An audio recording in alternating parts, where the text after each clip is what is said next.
다시금 한국 축구 레전드 중 한 명인 기라드, 기성용의 발언이 재조명되고 있습니다. 기성용이 직접 한 유튜브 방송에 출연하여 이강인에 대해 얘기했었는데요.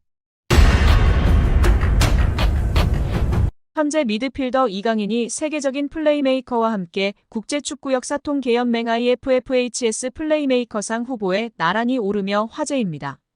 IFFHS는 지난달 말 공식 홈페이지를 통해 이강인, 리오넬 메시, 케빈 더 브라위너, 주드 벨링엄 등으로 구성된 2024년 월드 베스트 플레이메이커 후보 15인을 발표했습니다. 월드 베스트 플레이메이커상은 통계연맹이 2006년부터 매년 세계 축구를 빛낸 최고의 플레이메이커에게 수여하는 상으로 수상자에겐 황금공 트로피가 수여됩니다. 세계 축구 전문가의 투표로 최종 수상자를 선정하며 통상 연말에 수상자를 발표하는데요. 역대 수상자 면면은 화려합니다. 메시가 통산 최다인 5회 수상했고 사비 에르난데스가 4회, 더 브라위너가 3회, 안드레스 이니에스타가 2회 수상하며 메시의 뒤를 이었습니다. 지네딘 지단, 카카, 토니 크로스, 루카 모드리치 등이 한 차례씩 수상했습니다. 더 브라위너는 지난해 시상식에서 181점을 받으며 100점을 받은 메시를 81점 차로 따돌렸습니다. 베르나르도 실바가 78점으로 3위에 올랐습니다. 시즌별로 가장 창의적인 플레이를 펼친 선수들에게 트로피가 주어졌는데요. 이런 전설들이 수상한 플레이메이커상 최종 후보에 이강인이 뽑힌 것만으로 큰 의미가 있다는 평가입니다. 통계연맹은 최근 2시즌 이강인이 공격 포인트뿐 아니라 프랑스 리그1과 유럽 챔피언스 리그에서 선보인 드리블 돌파 찬스 메이킹 등의 능력을 높이 평가한 것으로 보입니다.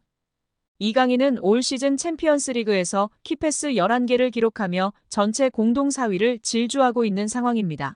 다시금 한국 축구 레전드 중 한 명인 기라드, 기성용의 발언이 재조명되고 있습니다. 기성용이 직접 한 유튜브 방송에 출연하여 이강인에 대해 얘기했었는데요.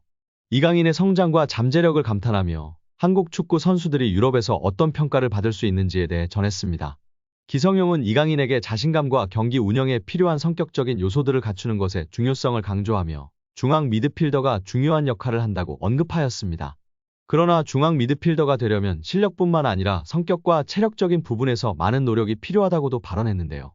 기성용은 이강인이 발렌시아에서의 데뷔와 그의 성장을 언급하며 한국 선수들이 경기에서 더 많은 인정을 받고 유럽 리그에서 성공을 이룰 수 있기를 기대한다고 발언했었습니다. 기성용 선수가 이강인 선수에 대해 이야기한 점과 더불어 다양한 이강인 관련 소식 자세히 알아보도록 하겠습니다. 기성용 선수는 이강인 선수 데뷔 때를 먼저 언급했는데요. 강인이 같은 경우에는 어렸을 때부터 발렌시아에서 데뷔를 했잖아요. 그러니까 그 전에 이제 유스 시절 때 강인이가 어떻게 컸고 어떤 기량을 보여줬는지 보다는 저는 이것보다는 어쨌든 그 나이에 흥민이도 마찬가지고 그 어린 나이에 스페인이라는 무대에서 발렌시아잖아요. 이거는 정말 좋은 팀이잖아요. 발렌시아는 스페인 유스에서도 알아주는 명문팀이에요. 거기서 인정받고 대우받으며 데뷔했다는 것 자체가 이미 엄청나게 충격적인 사실이에요. 저는 외국에서 생활을 해서 더욱 와닿았어요. 정말 엄청나게 충격적이었어요. 그리고 이제 그 강인이의 플레이를 보면서 이 친구가 이렇게 볼을 차는구나라는 거를 봤을 때 두 번째 충격을 받았어요. 더 놀라운 건 강인이의 플레이가 작년하고 올해하고 점점 다른 것 같아요. 완전히 다른 모습으로 엄청나게 성장하고 있다는 게 보여지고 느껴져요. 피지컬적인 부분이나 또 경기를 운영하는 부분이 아직 어린 나이임에도 불구하고 엄청나게 빠르게 습득하고 성장하는 것 같아 놀라워요. 한번 이렇게 흡수해서 그거를 경기장에서 자기 것 만들고 성장하고 이게 정말 너무 빠른 것 같아요. 그게 사실은 어려운 건데 이렇게 단시간이 되었다는 게 정말 놀라워요. 그리고 19살, 20살, 21살, 23 이렇게 25살 계속 변하거든요. 강인이가 딱 지금 피지컬적인 부분에서 변화가 저는 있었다고 봐요. 2001년생이니까 물론 본인의 노력도 당연히 있었겠죠. 그러다 보니까 어떤 폭발력이나 그 다음에 드리블을 할 때 이제 결국에는 이 몸이 받쳐줘야 드리블을 할 수 있는 거잖아요.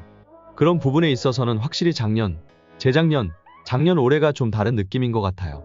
강인이가 보고 있는 미드필더 중앙 포지션은 경쟁이 높고 수비, 중앙 미드필더로서는 기술적으로 뛰어나야 하고 스피드가 좋은 측면과는 다른 특별한 능력이 필요해요. 미드필더는 공격과 수비를 동시에 수행하며 경기 운영의 핵심적인 역할을 해요. 미드필더는 중앙과 사이드에 유리한 시야를 가지고 있어 팀의 빌드업 및 수비에 기여해야 해요. 최근에는 수비적이면서도 공격적이고 영리한 미드필더들이 선호되고 있는 것 같아요. 하지만 이러한 역할은 위험을 감수해야 하기 때문에 풀어나오는 것이 어렵고 점수를 받는 것도 무척이나 힘들다며 미드필더 역할의 중요성, 어려움을 이야기했습니다. 이를 통해 이강인 선수가 중용받는 이유도 명확하게 알 수 있었던 것 같습니다. 현대 축구에서 가장 중요시 되고 있는 볼간수와 탈압박이 가장 장점인 이강인 선수이기 때문에 중용받을 수밖에 없고, 여기에 기술적 우위와 적극적인 수비가담까지 있으니 정말 엔리케 감독이 사랑하지 않을 수 없을 것 같습니다. 여기에 기술적 우위와 적극적인 수비가담까지 있으니 정말 엔리케 감독이 사랑하지 않을 수 없을 것 같습니다. 한국 축구 국가대표팀 주장 손흥민을 협박해 금품을 뜯어낸 일당이 구속됐습니다. 법적으로는 엄연한 피해자인 손흥민은 이번 사건으로 개인사가 드러나면서 대중적 이미지 손상이 불가피해진 상황인데요. 서울중앙지방법원 윤원묵 부장판사는 지난 17일 오후 이시공갈 혐의를 받는 20대 여성 양모 씨와 공갈미수 혐의를 받는 40대 남성 용모 씨에 대한 구속 전 피의자 신문 영장실질 심사를 진행한 뒤 증거를 인멸할 염려와 도망갈 염려가 있다며 구속영장을 발부했습니다.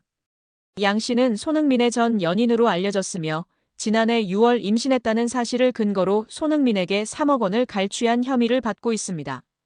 경찰에 따르면 양 씨는 춘천 손흥민 축구센터에 태아 초음파 사진을 보내며 임신 사실을 폭로하겠다고 협박한 뒤 돈을 받고 나서는 임신 사실을 외부에 알리지 않겠다는 취지의 각서를 작성한 것으로 전해졌습니다. 이후 양 씨와 교제하게 된 용 씨는 올해 3월 손흥민 측에 접근해 7천만 원을 요구했으나 미수에 그쳤습니다. 약 3개월간 협박을 받아온 손흥민 측은 결국 강경하게 대응하자는 결정을 내린 것으로 알려졌습니다. 손흥민 측은 지난 7일 강남경찰서에 고소장을 접수했고 경찰은 14일 저녁 이들을 체포한 뒤 이튿날 구속영장을 신청했습니다. 포승줄에 묶인 채 법정에 출석한 양 씨와 용 씨는 공갈 혐의를 인정하느냐, 초음파 사진이 조작된 것인지 손흥민에게 할 말이 있느냐 등 취재진의 질문에 일체 답하지 않았습니다. 경찰은 체포 직후 압수한 이들의 휴대전화 등을 바탕으로 초음파 사진의 진위 등 정확한 사실관계를 조사 중인 상황입니다. 이번 사건으로 그간 베일에 쌓여있던 손흥민의 사생활이 노출됐습니다. 손흥민은 과거 불거진 여성 연예인과의 열애설에 한 번도 인정한 적이 없습니다. 2014년 걸그룹 멤버와의 열애설이 제기됐을 때 상대 측에서는 호감을 갖는 단계라며 조심스럽게 인정한 반면 손흥민 측은 이를 부인했습니다. 이듬해 2015년 다른 연예인과의 열애설에서도 비슷한 상황이 반복됐습니다. 해당 연예인은 훗날 언론 인터뷰에서 당시 교제가 사실이었다고 확인했지만 손흥민은 이를 공개적으로 인정하지 않았습니다.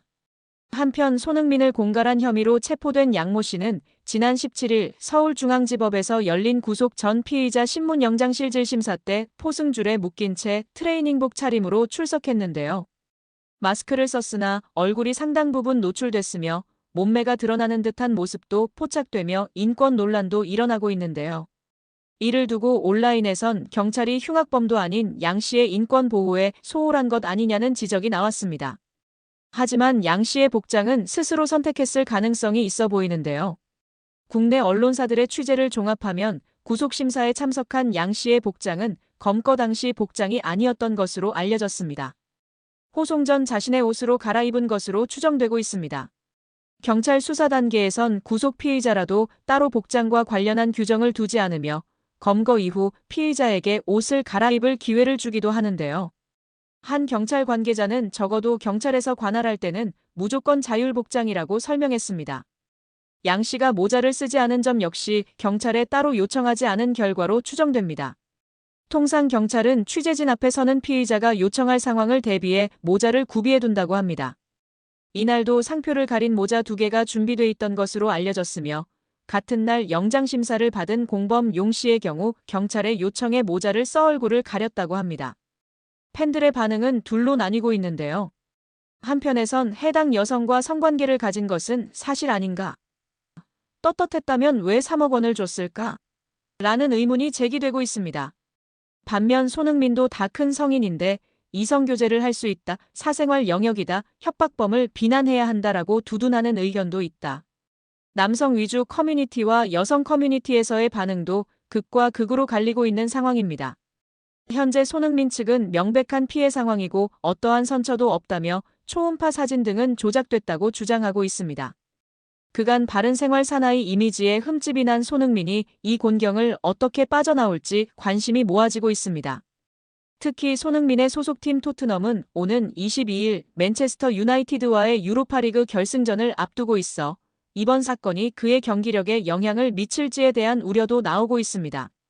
손흥민 선수는 프로 무대에서 쌓아온 명예와 이미지를 지키기 위해 소속사와 발 빠르게 대응했는데요. 이제 남은 것은 법원의 판단과 최종 형량입니다. 허위 사실을 통해 금품을 뜯어내고 인격을 침해한 범죄가 엄정하게 심판받아야 유사범죄가 근절될 수 있을 것이라고 생각합니다. 이번 사건은 유명인이라 할지라도 철저한 보안과 신속한 법적 대응이 절실히 필요하다는 경각심을 우리 모두에게 일깨워주지 않았나 생각합니다. 여러분은 이번 손흥민 협박 사건에 대해 어떻게 생각하시나요?